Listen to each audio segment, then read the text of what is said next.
స్నేహితులారా, ఇది ఝార్ఖండ్లోని హజారీబాగ్ నిజమైన కథ. అక్కడ ఓ చిన్న గ్రామంలో నివసించే 18 ఏళ్ల బాలుడు తన అదృష్టంతో పోరాడుతున్నాడు. అతని పేరు సూరజ్. ఇంట్లో అమ్మ, నాన్న, 2 చిన్న తమ్ముళ్ళు, చెల్లెలు ఉండేవారు. ఓ సామాన్య ఇల్లు, కారుతున్న పైకప్పు, ఖాళీ పాత్రలు, ఇదే అతని ప్రపంచం. తండ్రి రోజువారీ కూలి, కాని ప్రతిరోజూ పని దొరికేది కాదు. కొన్నిసార్లు 2 రోజులు పని, 3 రోజులు ఖాళీ.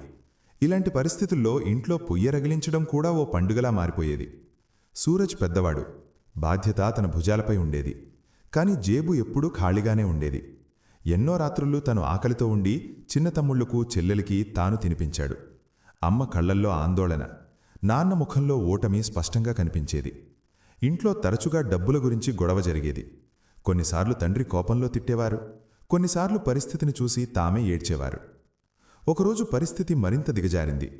3 రోజులుగా ఇంట్లో ధాన్యం లేదు. తండ్రి పని నుంచి ఖాళీ చేతులతో తిరిగి వచ్చారు. అమ్మ ఏదో అంది, మాట పెరిగింది.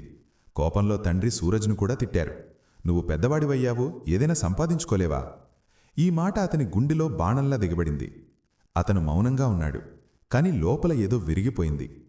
ఆ రాత్రి అతను నిర్ణయం తీసుకున్నాడు, ఎవరికీ చెప్పకుండా ఇల్లు వదిలి వెళ్ళిపోవాలని. అతనికి అనిపించింది, ఇలా ఇక్కడ ఉంటే అందరికీ భారంగా మారతానని. అర్ధరాత్రి అతను లేచాడు. అమ్మ, తమ్ముళ్ళు, చెల్లెలు నిద్రపోవడం చూశాడు. కళ్ళు నిండిపోయాయి, కాని తనను తాను సముదాయించుకున్నాడు. ఓ చిన్న బ్యాగ్ తీసుకుని వెనక్కి తిరిగి చూడకుండా ఊరి నుంచి బయటపడ్డాడు. బస్టాండ్ వరకు నడిచి వెళ్ళాడు. జేబులో కేవలం 200 రూపాయలు మాత్రమే ఉన్నాయి. దొరికిన మొదటి బస్సు ఎక్కేశాడు. తను ఎక్కడికి వెళుతున్నాడో తనకే తెలియదు. బస్సు చాలా గంటలు ప్రయాణించింది. చివరికి అతను రాంచీ నగరానికి చేరుకున్నాడు. అతనికి ఆ నగరం చాలా పెద్దగా అనిపించింది. ఎత్తైన భవనాలు, వేగంగా దూసుకెళ్లే వాహనాలు, గుంపు, ప్రతిదీ కొత్తగా భయపెట్టేలా ఉండేది. ఉదయం నుంచి సాయంత్రం వరకు తను ఇటూ అటూ పనికోసం వెతికాడు. హోటల్, దుకాణం, గోదాం, ఎక్కడికి వెళ్లినా ఒకే సమాధానం వచ్చేది. ముందు నుంచి మనిషున్నాడు, లేదా అనుభవం ఏమైనా ఉందా? సాయంత్రానికి అతని దగ్గర తినడానికి ఏమీ లేదు. ఆకలి కడుపులో నిప్పులా మండుతోంది. ఓ బండి దగ్గర నిలబడి ప్రజలు చాట్ తినడం చూశాడు. అతను కేవలం చూస్తూ ఉండిపోయాడు. రాత్రి పడటం మొదలైంది. ఎక్కడ పడుకోవాలో అతనికి అర్థం కాలేదు. చాలా తిరిగాక అతనికో పెద్ద పార్కు కనిపించింది. లోపలికి వెళ్లి ఓ మూల బెంచి మీద కూర్చున్నాడు. చుట్టుపక్కల కొందరు నడకకు వచ్చారు. అక్కడే కూర్చుని నీళ్ల కుళాయి నుంచి నీళ్లు తాగి తనను తాను సముదాయించుకున్నాడు.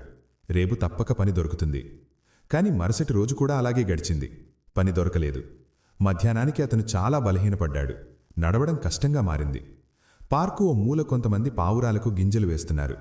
అందరూ వెళ్ళిపోయాక సూరజ్ నిశ్శబ్దంగా అక్కడికి వెళ్లి నేలమీద పడిన కొన్ని గింజలు ఏరుకుని నోట్లో వేసుకున్నాడు. అతనికి సిగ్గేసింది. కాని ఆకలి ఆ సిగ్గు కంటే పెద్దది. 3వ రోజు అతని పరిస్థితి మరింత దిగజారింది. రాత్రి దోమలు నిద్రపోనివ్వలేదు. శరీరం తలనొప్పిగా మారింది. ఉదయం లేవగానే అతనికి తల తిరగడం మొదలైంది. అతను పార్కు బెంచ్ మీద పడుకున్నాడు. ప్రజలు వస్తూపోతూ అతన్ని చూస్తున్నారు.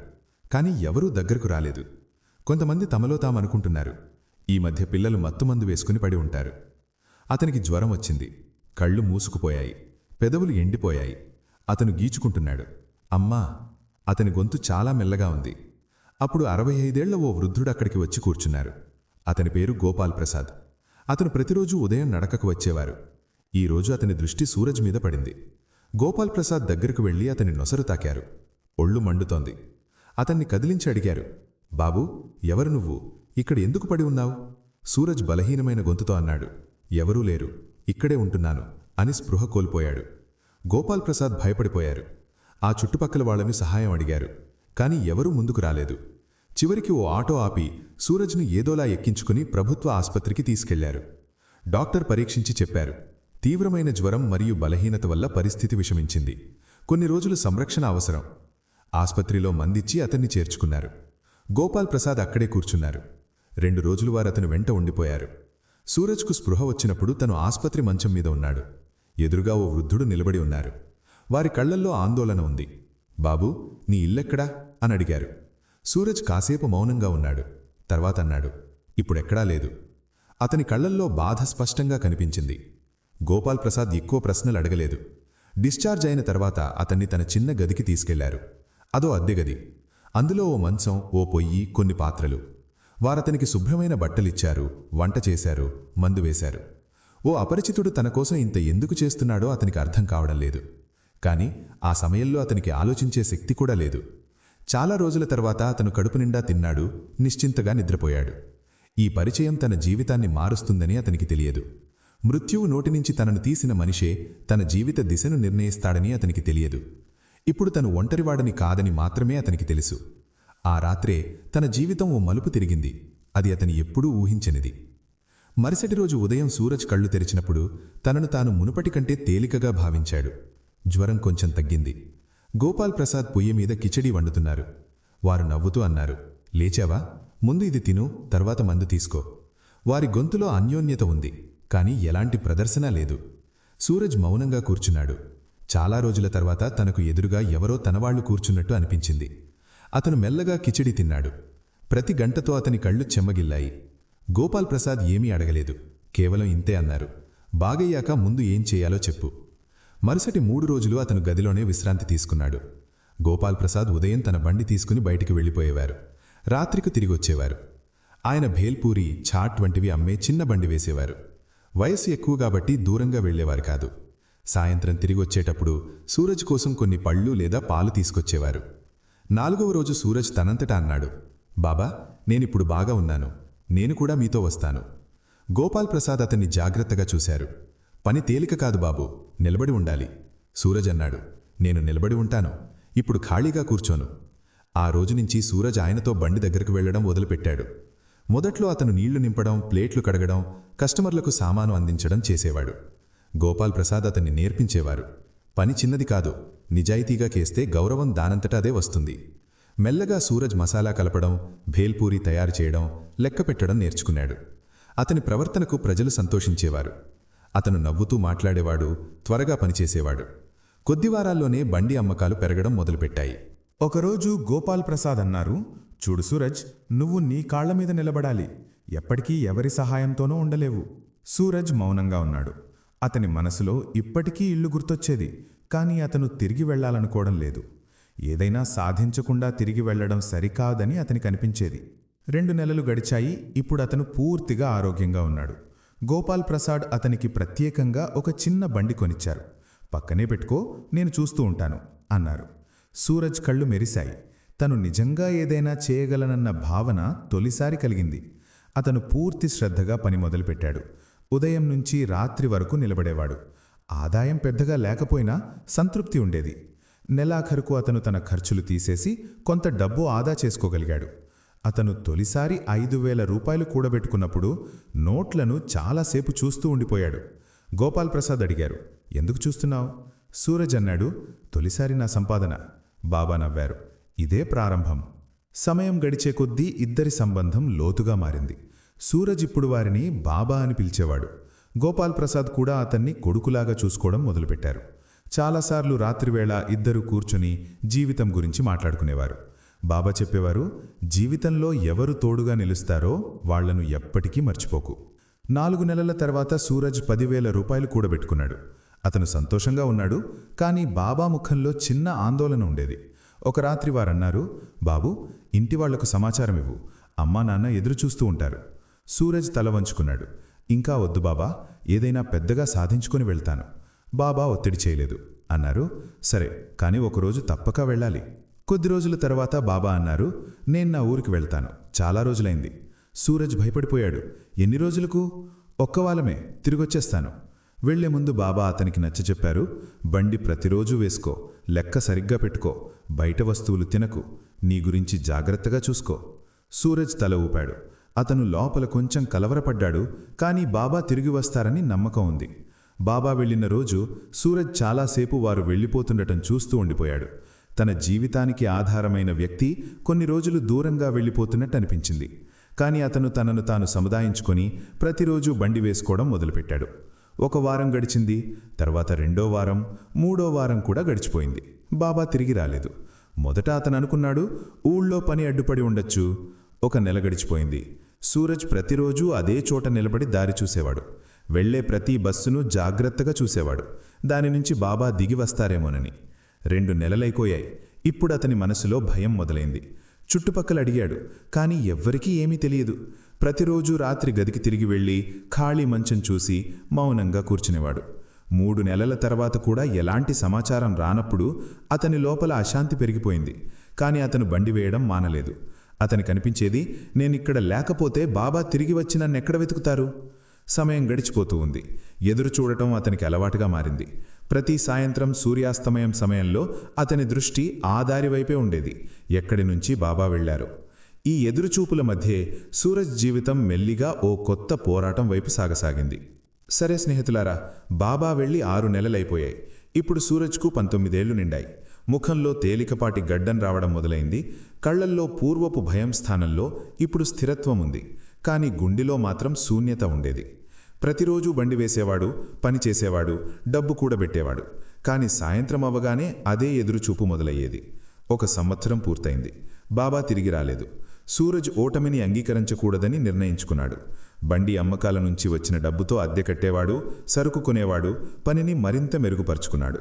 కస్టమర్లతో మాటామంతి పెంచాడు, శుభ్రతపై శ్రద్ధ తీసుకున్నాడు. మెల్లిగా అతని ఆదాయం పెరగడం మొదలైంది. 1 సంవత్సరంలో అతను మంచి మొత్తం కూడబెట్టుకున్నాడు. కానీ డబ్బు అతనికి సంతోషం ఇవ్వడం లేదు. అతని మనసులో ఒకే ప్రశ్న, బాబా ఎక్కడికి వెళ్లారు? ఒకరోజు అతను నిర్ణయించుకున్నాడు, తను ఊరికి వెళ్తాడు. 20 నెలల తర్వాత అతను తొలిసారి ఇంటికి తిరిగి వచ్చాడు. ఊళ్ళో అతన్ని చూడగానే అందరూ ఆశ్చర్యపోయారు. అమ్మ అతన్ని చూసి ఏడ్చేసింది. నాన్న కళ్ళు కూడా నిండిపోయాయి. చిన్న తమ్ముళ్ళు, చెల్లెళ్ళు అతనికి అతుక్కున్నారు. ఇంట్లో కూర్చుని అతనంతా చెప్పిన తర్వాత అతని అమ్మన్నది, ఓ వృద్ధుడొచ్చారు కొన్ని నెలల క్రితం, నువ్వు వాళ్ల దగ్గర ఉంటున్నావని చెప్పారు. డబ్బు కూడా ఇచ్చారు. చాలా మంచివాడు. సూరజ్ గుండె దడదడలాడింది. ఎక్కడివారు? ఉత్తరప్రదేశ్లో ఏదో ఊరు పేరు చెప్పారు, బహుశా దయానా. ఇది విని సూరజ్ మౌనంగా ఉండిపోయాడు. అతనికి అర్థమైంది, బాబా తమ ఊరికి వెళ్లారని, తన ఇంటికి కూడా వెళ్లారని. కానీ తిరిగి ఎందుకు రాలేదు? 15 రోజులు ఊర్లో ఉండి అతను మళ్లీ నగరానికి తిరిగి వచ్చాడు. ఇప్పుడు అతని లోపల కొత్త తహతహ మొదలైంది. ఎదురుచూస్తూనే తన ముందుకు వెళతాడని నిర్ణయించుకున్నాడు. 2004 నుంచి 2008 వరకు అతను నిరంతరాయంగా బండి నడిపాడు. పనిలో ఎలాంటి విశ్రాంతి తీసుకోలేదు. ప్రతి కస్టమర్కు నవ్వుతూ సేవ చేశాడు. మెల్లిగా అతనికి గుర్తింపు దొరికింది. కొందరు కాంట్రాక్టర్లు ప్రతిరోజు అతని దగ్గర తినడానికి రావడం మొదలుపెట్టారు. వారిలో ఒకరు అడిగారు, పెయింటింగ్ పని చేస్తావా? రోజుకి మంచి డబ్బు దొరుకుతుంది. సూరజ్ ఆలోచించకుండా ఒప్పుకున్నాడు. పగలు పెయింటింగ్ పని, సాయంత్రం బండి.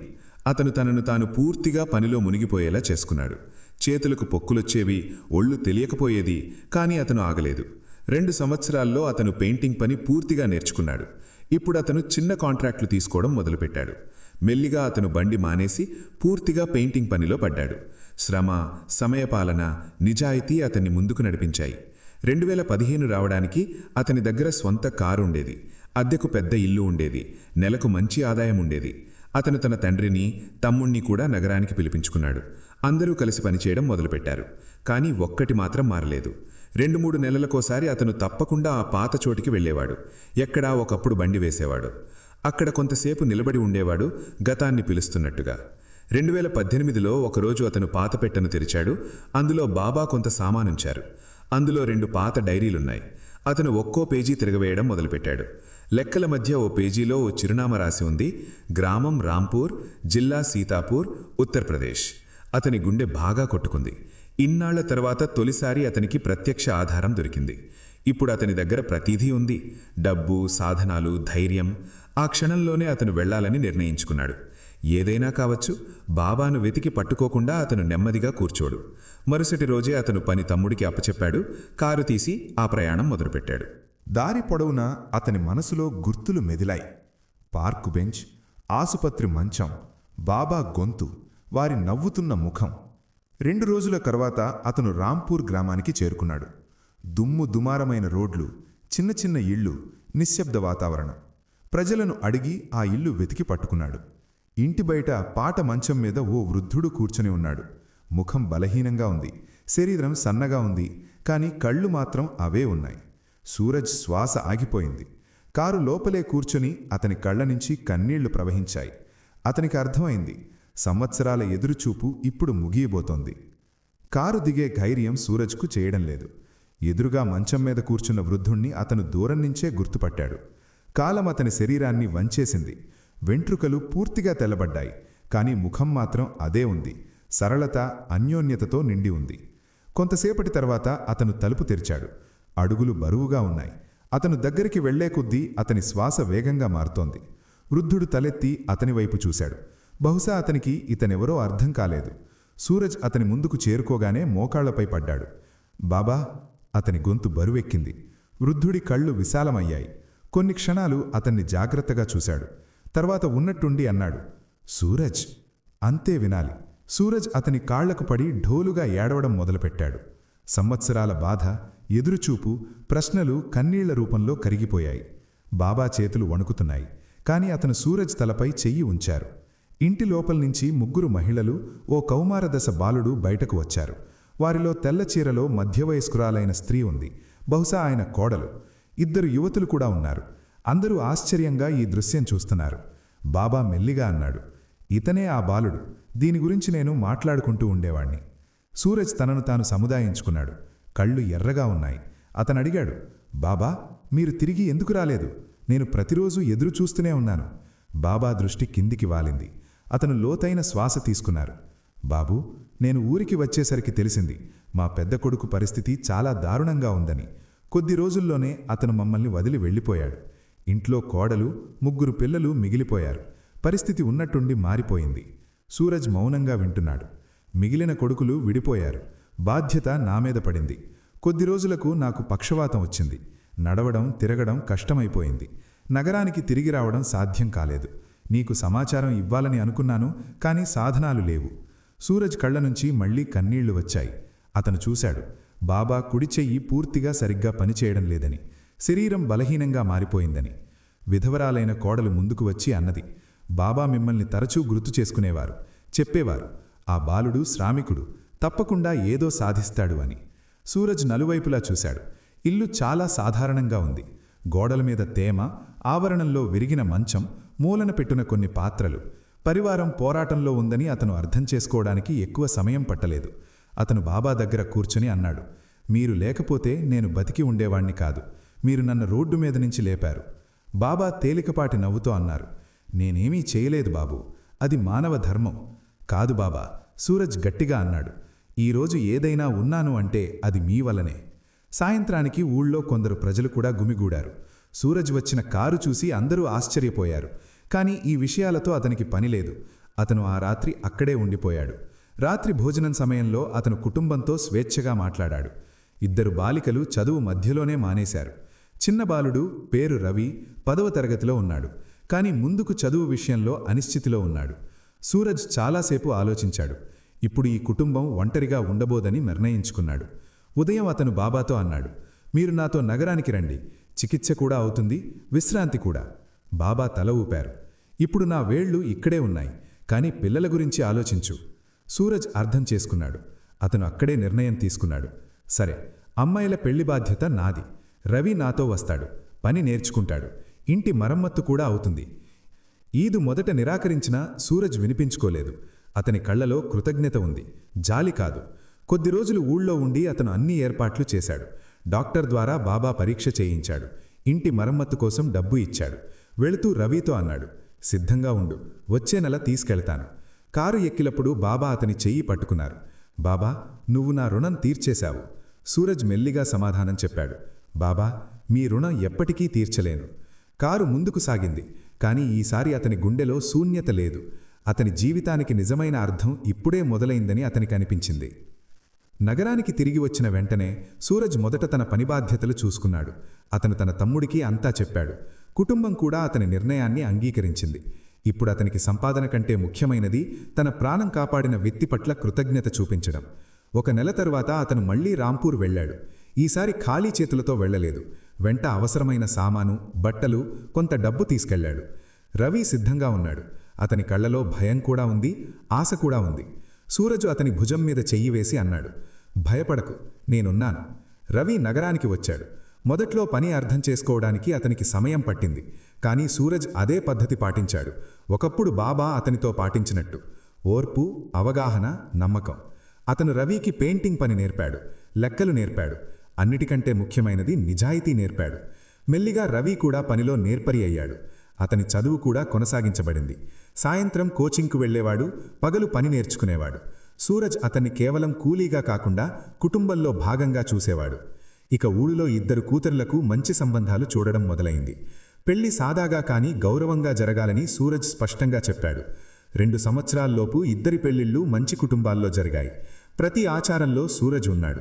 అతను స్వయంగా అన్నయ్యలాగా అన్ని బాధ్యతలు నిర్వహించాడు. పెళ్లి రోజు బాబా కళ్లలో కన్నీళ్లు ఉన్నాయి. అందరి ముందు అన్నారు, "ఈ రోజు నాకనిపిస్తోంది, దేవుడు నన్ను ఖాళీ చేతులతో వదల్లేదని." కాలంతో పాటు బాబా ఆరోగ్యం కొంత స్థిరపడింది. చికిత్స, మందుల ఖర్చు అంతా సూరజే భరించాడు. ఊళ్ళో ఇంటి మరమ్మత్తు పూర్తయింది. ఇప్పుడక్కడ తేమ లేదు, పైకప్పు బలంగా ఉంది. నగరంలో సూరజ్ పని కూడా పెరుగుతూ వెళ్ళింది. కానీ అతను ఆ పాత పార్కు, బండి ఉన్న చోటు మరిచిపోలేదు. సంవత్సరానికి ఒకసారి అక్కడికి తప్పకుండా వెళ్ళేవాడు. కొంతసేపు నిలబడి ఆకలితో, అనారోగ్యంతో పడి ఉన్న రోజును గుర్తు చేసుకునేవాడు.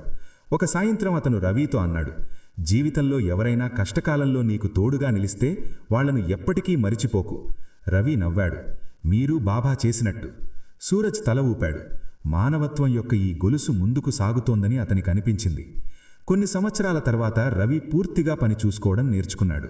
అతను స్వంతంగా చిన్న కాంట్రాక్టులు తీసుకోవడం మొదలుపెట్టాడు. సూరజ్కు గర్వంగా ఉండేది. అతను తన చేసిన మేలు గురించి ఎప్పుడూ ప్రస్తావించలేదు. అతనికి ఇది కర్తవ్యంగా ఉండేది, ఉపకారంగా కాదు. ఒకరోజు ఊళ్ళ నుంచి సమాచారం వచ్చింది, బాబా ఆరోగ్యం ఉన్నట్టుండి విషమించిందని. సూరజ్ వెంటనే బయలుదేరాడు. ఈసారి దారి పొడవుగా అనిపించలేదు. అతను నేరుగా వారి దగ్గరకు చేరుకున్నాడు. బాబా మంచం మీద పడుకున్నారు. కళ్ళు బలహీనంగా ఉన్నా గుర్తింపు అదే ఉంది. వారు సూరజ్ చెయ్యి పట్టుకొని మెల్లిగా అన్నారు, "ఇప్పుడు నేను నిశ్చింతగా ఉన్నాను." సూరజ్ కళ్ళు నిండిపోయాయి. "మీరు చింతించకండి." కొద్ది రోజుల తర్వాత బాబా ప్రశాంతంగా కన్నుమూశారు. ఊరంతా వారిని గౌరవించింది. సూరజ్ ప్రతి కర్మకాండలో కొడుకులా పాల్గొన్నాడు. అతనికి బాధ ఉంది, కానీ సంతృప్తి కూడా ఉంది. చివరి రోజుల్లో బాబా ఒంటరిగా లేరని. నగరానికి తిరిగి వస్తూ అతను ఆలోచించాడు, "ఆ రోజు బాబా పార్కులో నా గొంతు వినకపోతే బహుశా ఈరోజు ఇవేవీ సాధ్యం కాలేదని." సంవత్సరాలు గడిచిపోయాయి. సూరజ్ విజయం పెరుగుతూ వెళ్ళింది. కానీ అతని ఇంట్లో ఒక ఫోటో మాత్రం ఎప్పటికీ గోడ మీద వేలాడుతూ ఉండేది. బాబా నవ్వుతున్న ఫోటో. ప్రతి ఉదయం ఆ ఫోటో చూసి పనికి వెళ్ళేవాడు. ఇప్పుడు ప్రజలు అతన్ని విజయవంతమైన కాంట్రాక్టర్గా పిలిచేవారు. కానీ అతను తనను తాను కేవలం ఒక వ్యక్తిగా మాత్రమే భావించేవాడు. సరైన సమయంలో సరైన చెయ్యి దొరికిన వ్యక్తిగా. అతను తన జీవితం నుంచి ఒక విషయం నేర్చుకున్నాడు. విజయానికి నిజమైన అర్థం డబ్బు కాదు, కష్టకాలంలో ఏర్పడే సంబంధాలు. ఎప్పుడైనా ఏదైనా కొత్త బాలుడు పనికోసం అతని దగ్గరకు వస్తే అతను ఆ బాలుడి కళ్ళలో అదే భయం, ఆశ వెతకడానికి ప్రయత్నించేవాడు, ఎప్పుడో తన సొంత కళ్ళలో ఉన్నట్టు. స్నేహితులారా, ఈ కథ నుంచి నేర్చుకోవలసిన పాఠం ఇదే. మనిషి నిజమైన గుర్తింపు అతని డబ్బు వల్ల కాదు, అతని హృదయం వల్ల వస్తుంది. చెడు సమయంలో ఎవరు తోడుగా ఉంటారో వారే నిజమైనవారు. విజయం సాధించిన తర్వాత మనల్ని ఆదుకున్న చేతిని ఎప్పటికీ మరిచిపోకూడదు. కృతజ్ఞతే మానవత్వానికి నిజమైన పునాది. కానీ ఇప్పుడు మీరును ఒక ప్రశ్న వేసుకోండి. మీ జీవితంలో ఎప్పుడైనా ఎవరైనా కష్టకాలంలో మీకు తోడుగా నిలిస్తే ఈ రోజు వరకు మీరు అతనికి కృతజ్ఞతలు తెలిపారా? మీరు ఎప్పుడైనా వెనక్కి తిరిగి చూసుకున్నారా మీ విజయంలో ఎవరి సహకారం ఉందని? మరి ఈరోజు ఎవరైనా మీ సహాయం కోసం ఎదురు చూస్తుంటే మీరు వారికి అలా మారగలరా, ఎప్పుడో ఎవరో మీకైనట్టు? వ్యాఖ్యలలో మీ ఆలోచనలు తప్పకుండా రాయండి. ఈ కథ మీ హృదయాన్ని తాకినట్లయితే దయచేసి దీన్ని తప్పకుండా షేర్ చేయండి. తద్వారా ఇతరులు కూడా ఈ మానవత్వం యొక్క ఉదాహరణ నుంచి ప్రేరణ పొందగలరు. వీడియోను లైక్ చేయండి, సబ్స్క్రైబ్ చేయండి, మరియు ఈ కథ నుంచి మీరు ఏం నేర్చుకున్నారో వ్యాఖ్యలలో తప్పకుండా తెలియజేయండి. మళ్ళీ ఓ కొత్త సత్యమైన మరియు హృదయాన్ని తాకే కథతో కలుద్దాం. జై హింద్, జై